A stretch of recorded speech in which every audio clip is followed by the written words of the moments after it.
In this episode, along with our three adventurers, we're about to meet a few interesting characters, such as this one who steals expensive earrings, and another one whose name is Douglas. Meet a man whose childhood dream has been fulfilled, and people who work compassionately in a bird and animal hospital.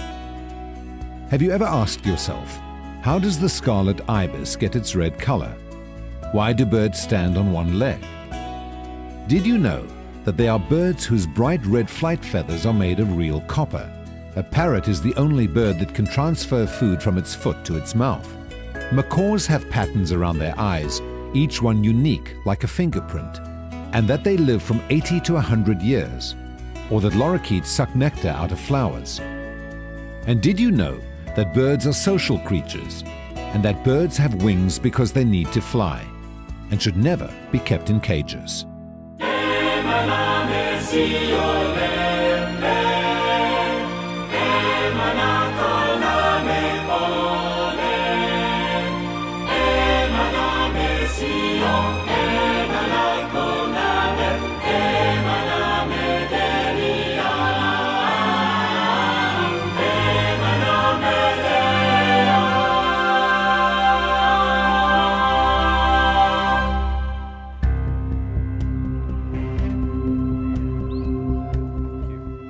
Do you have any idea how many birds there were in the Garden of Eden? Well, today at Birds of Eden, we're going to have a small glimpse of what happened. I'm here with Charlene, and she's going to take us inside. Charlene? Hello. Yeah? Please follow through. Let's go.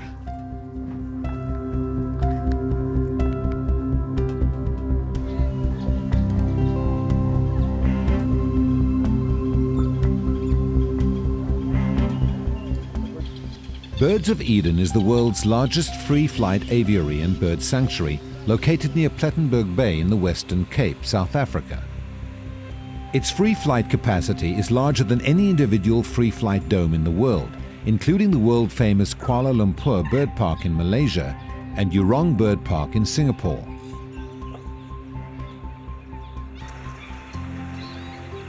Birds of Eden was started by Tony Bluchnout in December of 2005.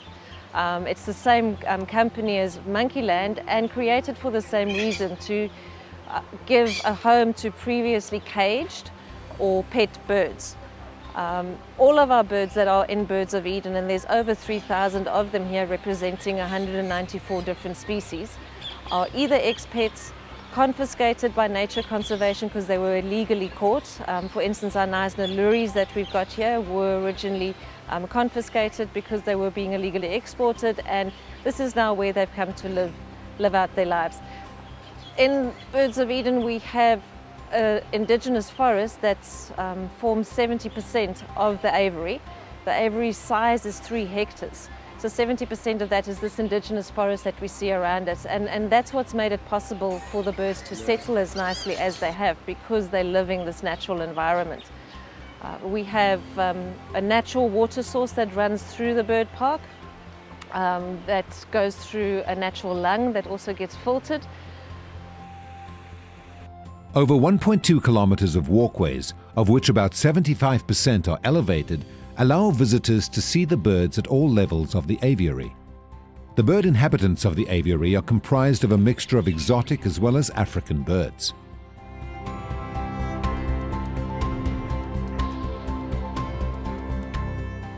What Andre is shooting over there, he's got a little purple on his back and a white belly.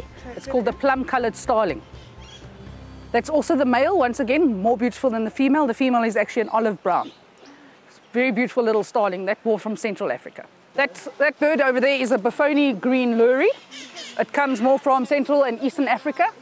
It's part of the turacos. The turacos are very unique in that they have those red flight feathers. It's actually made of copper. And it's a unique mineral compound called turacoverdin and turasin. No other animal in the animal kingdom contains copper. So these are unique and endemic to Africa. Yeah, very nice hairdo. And all of them are different. There's 24 different kinds of turacos. In here, 10. They don't all have the red flight feathers, but it's a unique family. A little bit smaller than the Knysna, hasn't got the white crest. These are little Mayer's parrots. This is one of the few African parrots. We only have 15 parrots in Africa. They're becoming quite endangered now due to the pet trade. Very, very, very pretty, very small though. No, I wouldn't. I'll show you the ones you can. Those ones are from Africa. From Africa, yeah. These little parrots are from Africa. This is a rock pigeon. What makes a pigeon quite special compared to other birds is that they can actually suck water, whereas other birds pick the water up and tilt their head back. Only pigeons and doves that can suck water up like a straw. Goes through a pre-release, goes into quarantine, make sure they can fly. Okay, this is a little Indian ringneck parakeet. This is a boy. You can see it's a boy. In this species, very easy because he's got the actual collar. The girls will just be green. They come in a lot of colors, but this is the original color. But over the years, the breeders have played around and you get a yellow, you get a pink, you get a blue, but this is the real color. Our birdies here are eating because the forest doesn't have enough food to sustain them. We have to feed the birds. Twice a day, they get fresh fruit and veg, a specialized mixture here of sunflower seeds which are sprouted. We don't serve dry sunflower seeds, very bad. Cooked legumes, cooked mealies, which is corn, and then a special egg mixture, which we buy all of this. None of this comes to us free of charge. We pay the best for the best. So we feed them early in the morning, now in the afternoon, 5 o'clock, everything comes out because they don't eat at night, and also to prevent rodents and just for sanitation purposes.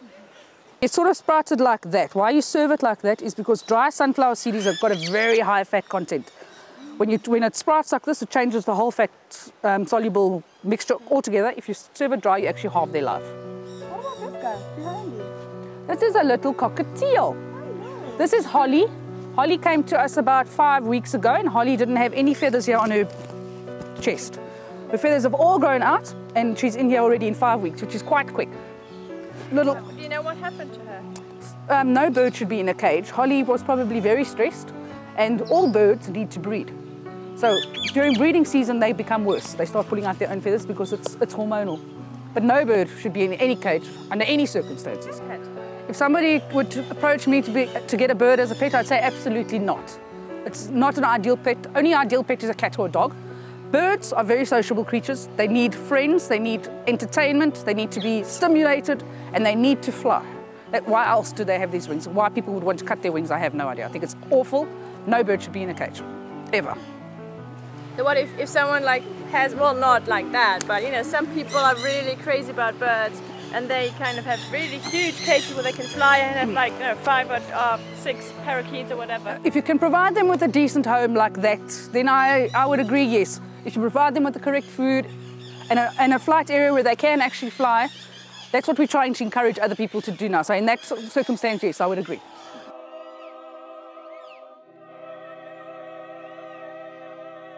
A choir was singing at the amphitheater inside the aviary when a parrot flew down from a tree and sat nearby.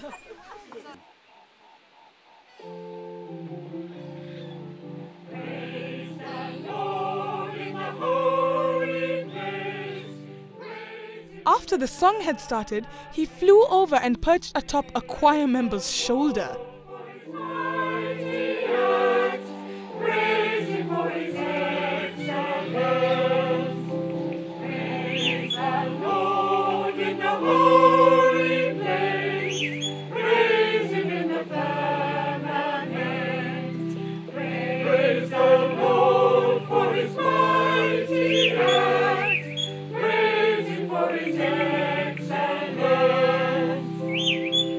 The last thing that we were expecting was to have competition from this little person, and he just came down from the trees when we started singing, decided to sit on my shoulder, and I was a little bit worried that he was going to nip me or steal my earrings or pull my teeth out or something, and he seems completely and utterly fascinated by what we're doing.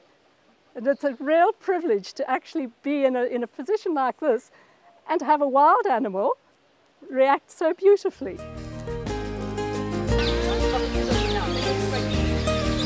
Der kleine Kerl ist auf meiner Schulter.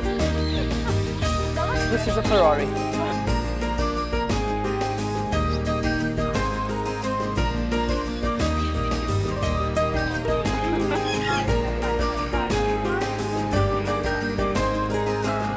He's yellow, she's orange. Thank you. Thanks. Moustache parakeet comes from Sri Lanka, Pakistan kind of area. Very pretty.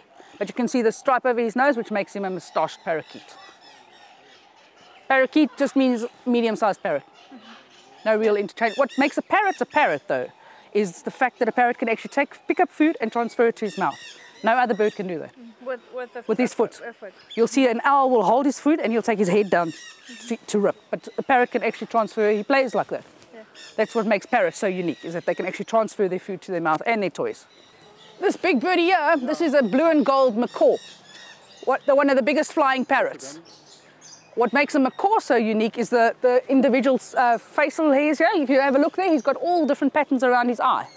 It's unique, like a fingerprint. So each macaw is different. They're incredibly strong.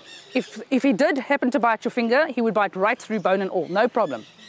In the wild, they eat macadamia nuts, they crush things. So very, very strong. They get to a good age between 80 and 100 years. We've got one in here that's 42. So this is not something you would want sitting in a cage in a kitchen, because it's going to outlive you and it's going to be passed from person to person. The other one over there. Yeah, there's his friend.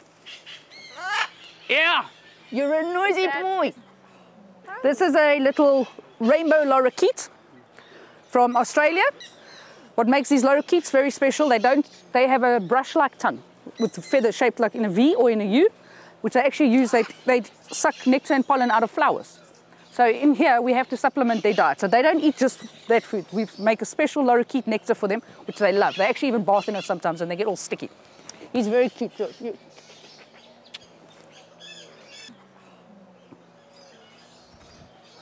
This is a baby that I actually raised myself. Okay, these beautiful red birds are scarlet ibis. These are the national birds of Trinidad and the sacred bird of Japan. They're actually born a grey. They're grey with a little white tummy. And then you can see over there, he's still changing. It takes 2 years to get this full red plumage. Adult plumage. It comes from what they eat. In the wild, they would live in swamps and lagoons where they would eat red crabs, all sorts of invertebrates which have got carotenoids, which is an algae found in the water. Same as a flamingo. So without this, they won't turn red. So we've got to supplement their diet here. A lot of these birds are standing on one leg. All birds stand on one leg. Why they do that is because there's no feathers on their legs. So their legs get cold, they'll tuck it up, it will warm under their body, then they'll alternate. They do the same thing with their beak. When they sleep, they turn their heads around and they tuck their beak into their back. This is Zamat. Zamat is a lesser sulfur-crested cockatoo from Indonesia. This is the one we warn all our guests for, just for this guy, because he steals earrings like this. Yesterday he stole a black pearl earring, which is worth about 5,000 rand, and lying somewhere in the stand. Ich habe keine Ahnung, wie viele Vögel es im Garten Eden gab, als Gott die Erde geschaffen hat. Aber ich fühle mich hier ein kleines bisschen wie im Garten Eden, so wie ich es mir vorstelle, mit dieser Vielzahl von Vögeln, mit dieser bunten Vielfalt, mit den Geräuschen, die ich hier höre, einfach großartig.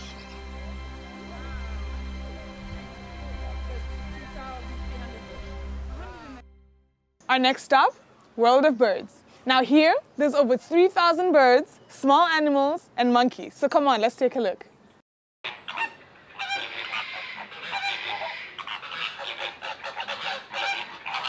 Yeah, the start of the World of Birds is not an easy one to explain.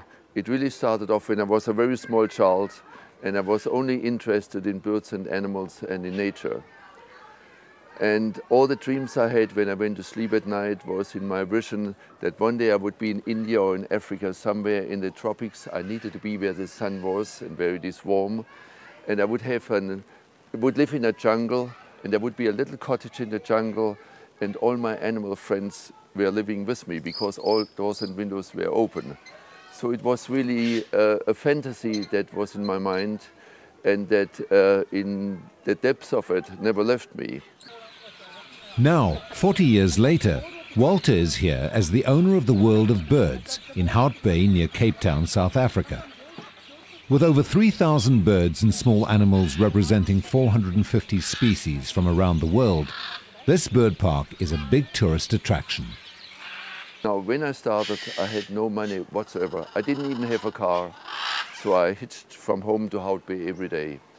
So it's a long and a tragic history. But when you look at it now, being the owner of the World of Birds with 8 acres, and from the childhood dream fulfilled, living in a tropical forest, surrounded by animals, yes, there was obviously a purpose that had to be fulfilled. If people ask me now, would you do it again? The answer is clearly no. But fortunately, we never know what the future brings, so we just have to follow the vision. But where I am now, I'm content. I'm very fortunate. I'm 1 in a million. I am a person who has a childhood dream fulfilled. I wouldn't swap with anybody else in the world. And now to be in a tropical forest that had been created from nothing, surrounded by flamingos, 60 of them, and vultures and eagles and owls and pelicans and parrots and monkeys and porcupines and llamas and bockies. Now, what more could I wish for the rest of my life? It's been difficult. It's been difficult ever since. I've been working, counting on superior guidance. And there have been many, many times when I said, look, I'll do the work, dear God, but you provide the means. After all, the project was inspired, it was given to me, it had to be fulfilled. Here I'm doing the work every day. When my office work finishes at lunchtime, I'm the happiest person to take a spade and the wheelbarrow and keep on creating with rocks, with plants, to make it a little bit more beautiful and better every day. But if it had not been for the miracles throughout that period, I mean, one of the biggest miracles was when we owed the bank 3 million rands.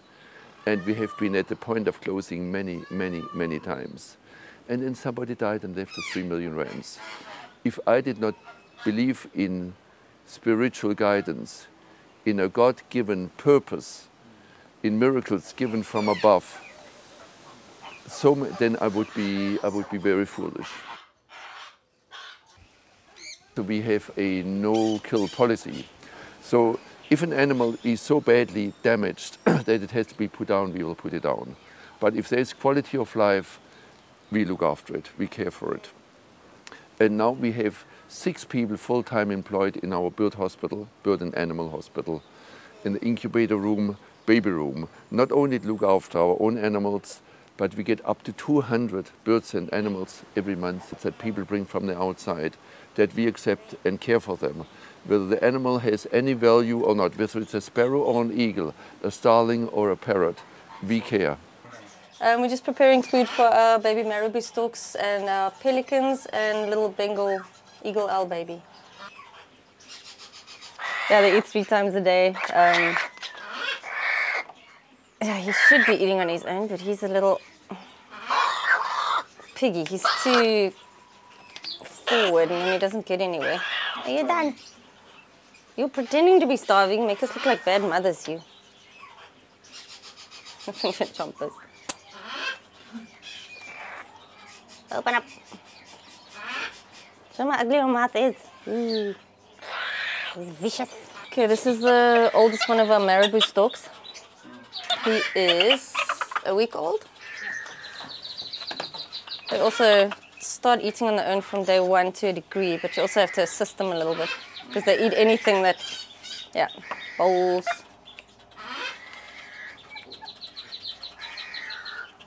Also not the prettiest babies on earth, but they've got such sweet personalities.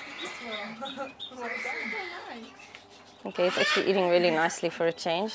It's normally like on his back and on his head. And pelicans as well, I mean, they're both pretty valuable, and something so little, when they hatch, they're so tiny and vulnerable that it's quite a, I'd say, a really responsible thing to have to do. Just wait, little beast. This owl is, how old, Tanya? 4 days old. And they, on the other hand, are completely different to the storks and the pelicans. They're completely blind. Their eyes are still closed up until probably about a week old. Their eyes actually open, but they're blind up until about 3 weeks to a month. They can't see anything, sometimes even longer than that. And then they've got no feeding response at all, apart from, like, if you touch their beak, obviously they can't see. So that's the only way they can actually realize that there's food coming. This is normally over really quickly. So.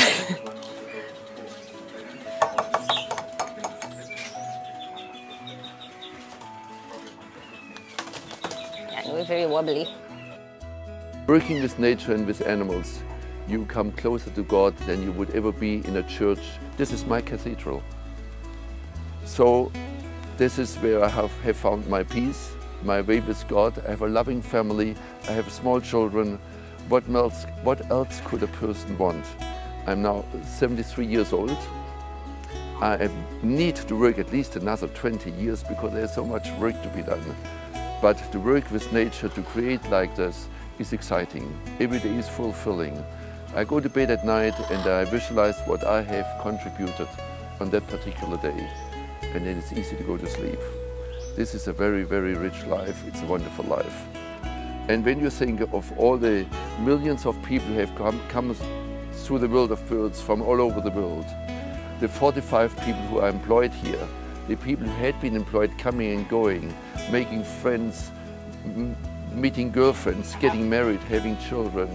When you think of that spiral that the world of birds has created through me having been born during Hitler's time in Germany, then you wonder about the purpose of life, the miracle of life, what the universe has in store for each one of us.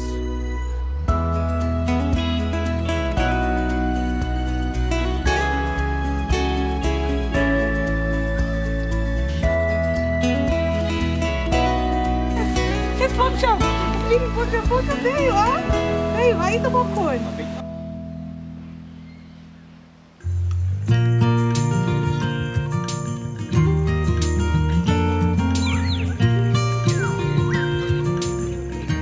I'm truly inspired by the way these people care for God's winged creatures. I feel a new sense of respect for them and for these beautiful birds. I feel that I'd like to go and help create awareness of the challenges that birds face and how to improve conditions for them. When I walk among these birds, I think back to the Garden of Eden, when God put birds in flight for the first time, and what it would be like to see huge flocks of flying birds in the new earth one day. Being here among them at Birds of Eden and the world of birds has been amazing. I come from a part of the world where there are so many beautiful birds. I think there is a strong message here for us to help preserve a good environment for birds on this earth. They are also a good example to us of how many different species can live together in peace. Imagine bringing together a world of different birds, of different colors, of different sizes, and of different noises. A good example? The birds behind me. Thank you so much for joining us, and I hope our program brought a little more color and a little more sound into your life. Until next week, God bless.